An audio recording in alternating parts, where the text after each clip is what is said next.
Hello, Dr. Tarantino, and welcome to OnCoffee. It's my honor to have you here.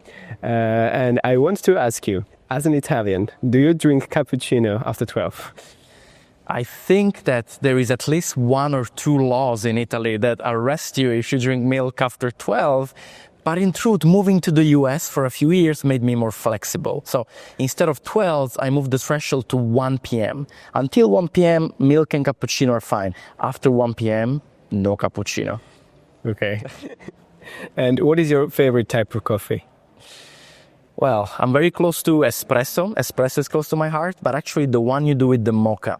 There is this, the old machine. I always like to do it with the mocha so that you can do it in your hands. And on Twitter, I shared a to-do list how to make a good coffee with mocha.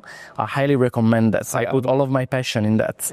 I'm going to watch it because I just ordered my mocha and I'm going to have it in like 1 week. Nice. And if you're looking for the best coffee quality, is Passa l'acqua. It's called Passa l'acqua. Passa l'acqua from Naples, my hometown. Yeah, okay. I'm going to remember it. So what, do you drink a lot of coffee and does it help you throughout your day? Because I know you have a heavy day doing your research and your clinical work. I would say so, although sometimes you ask yourself, is it just a habit? Is it like something really helping me? But in truth, it's also a passion somehow. So when you do good coffee, you don't just support your work, but you also enjoy. You also take a few minutes away from work to collect your thoughts. And I think coffee is a great thing. I'm very glad that there is coffee in this world. Yeah, me too. Thank you for your answer. Dr. Tarantino, you've been in ESMO several times. And what was the most important part of ESMO that you will remember your whole life? Do you have any moments like that? Oh God, this is not an easy one. I would say in general, talking more in general, I find the connections, of course, to be the most important part. And this is why I usually like and try to keep some times in my day that are not scheduled for anything. I just roam around to randomly meet people, especially in the ESMO lounge, where you can meet a lot of new people. And if I have to think specifically, it was actually at ESMO Breast that I had my first oral presentation, and I was very scared and excited, and it went well, gladly. I had a lot of tough questions asked by the chair, but it went well, and that was huge to me. It was a couple of years ago. But in general, coming to ESMO for me always means coming to see again friends and to discover, to make new friends, to make new connections, and to improve. I found every time I come back from ESMO, my career has improved, the quality of my research has improved, and the quality of my network has improved. That's great. Yes, I guess the connection and meeting new people is the most important part of the conferences. And the last question, what would you recommend to young oncologists, medical students who want to do a research project or to work in Dana-Farber?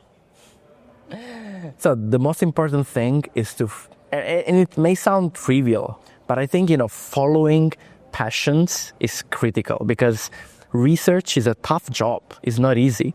It takes away days and weeks and months where you're in front of a computer looking at numbers and curves. And sometimes there is a sun outside and you would like to go and take a walk to the park. And instead you're in front of a computer writing a manuscript. And in order to stand all that and even to enjoy all that, I think it's important to do what you're passionate about.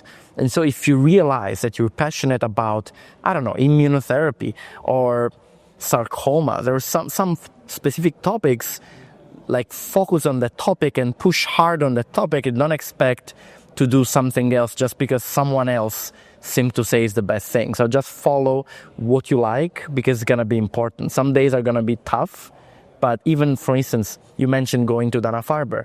Moving to the US, for me, was not easy. It took so much bureaucracy.